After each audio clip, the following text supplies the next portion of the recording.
Hey guys, it's Will Chandler here, Guardian Fury. I have a new phone. My other one was pretty old and beat up, so hopefully the audio is going to be a lot better now. Uh, I just got back home from a weekend out of town. I spent the weekend with my JW older sister and my nieces, and I just wanted to share with you some of that experience and how it went. And And one I'll say is that, my sister and I both went through a lot of abuse, the same types of abuse when we were younger.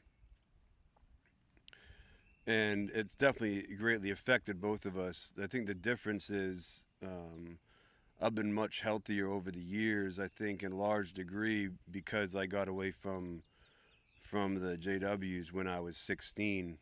And she didn't, she never felt like she had the strength to do that, I think. Even though I think she made some efforts over the years, but the shunning policy in particular is what has kept her trapped in the cult and in the bite model for cult mind control. And the one really positive thing, especially about me getting better, is she has helped me tremendously to get to where I'm at now. When I was at my lowest, in particular, she actually is the one that turned me on to the veterans group that has that greatly. I mean, they're my older sister is directly responsible in large part for me being in the best place um, in my entire life, and I'm trying to return the favor for her now as well. And we have a great relationship now. We talk often, and she still talks to me, even though I bring up some opposing views to the Jehovah's Witnesses, and this weekend was probably the hardest I've hit her on it. But at the same time, I also brought up the message of the gospel and what some of the words in the Bible really means, not just individual words, but the word, what it means for us, and Him imparting His righteousness to us. It's nothing of our own accord. And I did bring up Gnosko with her. I explained to her what Gnosko was, and we talked about that just because that to me has made such a difference in my understanding, let alone if I was coming from the JW perspective. Understanding Gnosko could change your entire world. And so I did bring up with her what I talked with the younger elder I've been talking to about the reasoning from the scriptures, and starting on page 89 about the cross, and where they deliberately lie and misquote the Imperial Bible Dictionary from 1874. They use J.D. Parsons, a known spiritist and psychic guy, and to try to support their position that it was a phallic pole and not the cross. And so I brought that stuff up to her. I had printed off a bunch of tarot cards as well, images of tarot cards, and I printed off an early image of Zion's Watchtower from the early 1900s. I think is the two images I have are from both from the 1900s. I didn't go back further. It's just the ones I found the easiest that have the image of the Watchtower on there. And if you know anything about tarot cards, the Watchtower signifies destruction, and on a lot of the Watchtower tarot cards, you're going to see a cross and a crown falling down, as in the toppling of Christianity. And on Zion's Watchtower, or whatever, like it has a few different names over the years.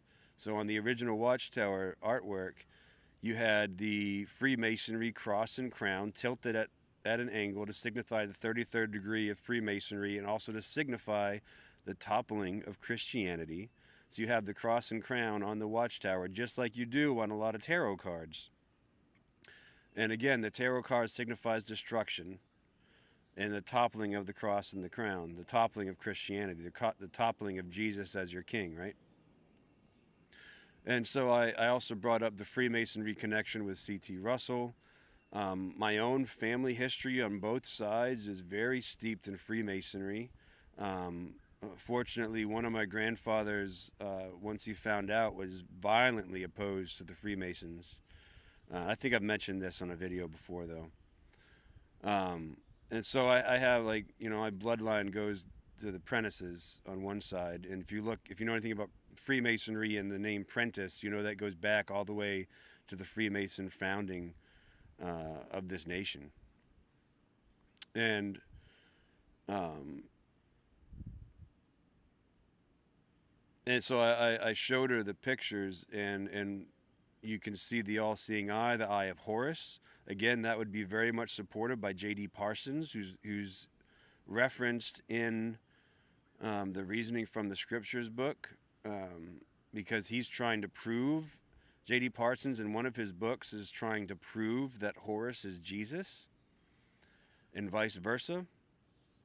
And so I showed her these connections, and the Empirical Bible Dictionary, how they misquoted it and lied about what was actually in it using an ellipsis and just leaving other stuff out, leaving out many paragraphs that say that yes, it was a cross, and the historical fact of that, yes, between 2 and 300 BC, that the Romans were using a cross of one form or another to execute criminals the way they did Jesus.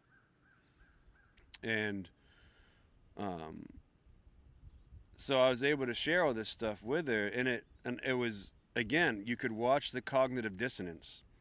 I had to explain it to her and point out the symbols on both the tarot cards and the matching symbols on the Watchtower publication, the journal. I had to do this multiple times and point out what the cross and crown means, point out the cross and crown on the other tarot cards, and how it signifies destruction, and it's into spiritism, and that it's Freemasonry, and so it was I very patiently and lovingly explained all these things to her multiple times because I could see she couldn't get it, and it was cognitive dissonance. She was getting very uncomfortable with it. And after I explained it enough times, it seemed to sink in some, and and hopefully it did. And she's still talking to me, so she must not think too negative of me. So because she's not shunning me. So I mean, when you use someone's own publications, it's kind of hard to say that, yeah. But anyway, I also explained the tetragrammaton to her and drew it out, what it means in pictogram form and in the letter form, and explained what those letters mean, explained what the pictograms mean. I showed her that it's the hand and the arm, and behold this, it's revealed, pay attention, and look at the nail, and then again, behold, it's revealed, pay attention to this, Yod He, Vav He. And then when you combine that with what a sign of a covenant is, what is the sign of a covenant? What would be the old covenant, the sign of that for in the Hebrew language? It would have been a cross, and it would have been actually tilted to the left, not tilted to the right in a lot of cases, as with Freemasonry. So again, the devil perverts things, right? And so then if you look at how the Jews would have understood the new covenant and what that meant, if they were to draw out what the new covenant was, the symbol for that, again, it would have been a cross, right? So I drew these out for her and explained it to her, what it means. And I had to explain that even in Hebrew, that every letter is a letter, a number, and a picture. Like, again, the Jehovah's Witnesses think they're so educated on the Bible, yet they completely lack an education on foundational things and very simple translations and what these words were originally. And it's even with the tetragrammaton, I had to explain it to her multiple times.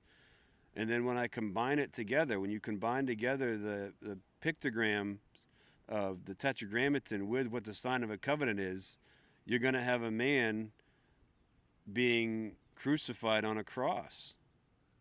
That's what, if you put the pictograms together and put down what the sign of a covenant is, when you combine those pictures, you're going to come up with someone being crucified on a cross.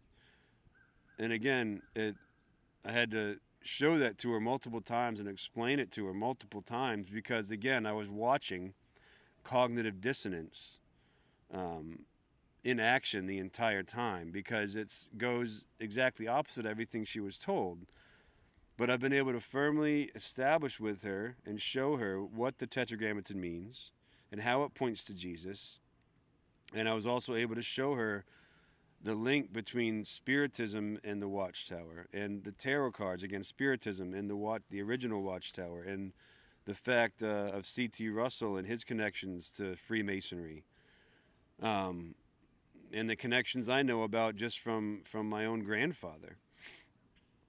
And subsequently, I've also did a lot of research into Johannes Grieber, and I've got a bunch of stuff printed out. I have 4, 5, 6 references from the Watchtower also printed out from their own online library that prove the connection between Johannes Grieber and the Watchtower. Again, a known spiritist, self-admitted, self-proclaimed, and known spiritist, admitted in the Watchtower itself, the magazine. And so I have all these references printed out. I didn't push the issue with my sister anymore this weekend, but we had a great visit. I did that the first night, and I left it alone after that, and I had a great time with my sister and my nieces. I can't say enough good. And my one niece is going to college later this year, and the other one is planning on going to college next year. So thumbs up, and they are always in the room when I discuss stuff with my sister. So hopefully they're seeing these things. This past summer when I talked about all the child abuse stuff and the Australian Royal Commission, I did that when they were in the great room of the cabin that we were renting at the time up in Maine. So, I'm making sure that I'm able to get this information to my nieces as well, and not just my sister. How much they pay attention to it, I don't know, but both of them are firmly rooted in going to college, and so that's a plus at the end of the day. No matter what, that can't be anything but a positive, that they're not following the dictates of JW.org and saying that college is a selfish, evil thing to do. So I think that's great. I'm happy for them. And again, I had a great visit. I'm expecting to have a pretty intense visit with the elders later this week, because I'm going to hit them with all the spiritist connections also and see how they react to that. And that's stuff I printed out also. I printed it off right from jw.org on their online library, and it says it on the pieces of paper that are printed, and they'll be able to check these references for themselves. They don't need to, they don't need to just take my word for it. I'm going to show them, prove to them the spiritist connection from their own literature. And so I'll be interested to see how that is taken. But I just wanted to give you guys an update on some of that, and express that I had a great visit with my sister. Even I was able to bring stuff up and keep things still lighthearted and good, but also I was able to show her some pretty good proof that there's a big spiritist element within the Watchtower.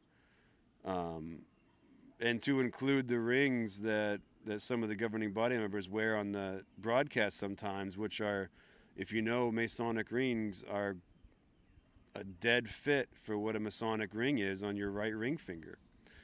And so, again, I left her. She had to go back home this afternoon, and me too, because we were both met at my parents' place for a few days. And but it was nothing but a warm, heartfelt goodbye, and I'll see you soon. I'll probably go up there in a month and hang out for a few days.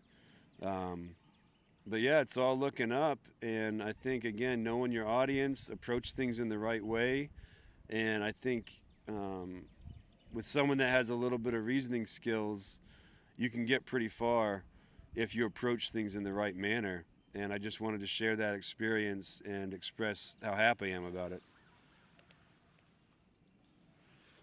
And it's also a beautiful day here.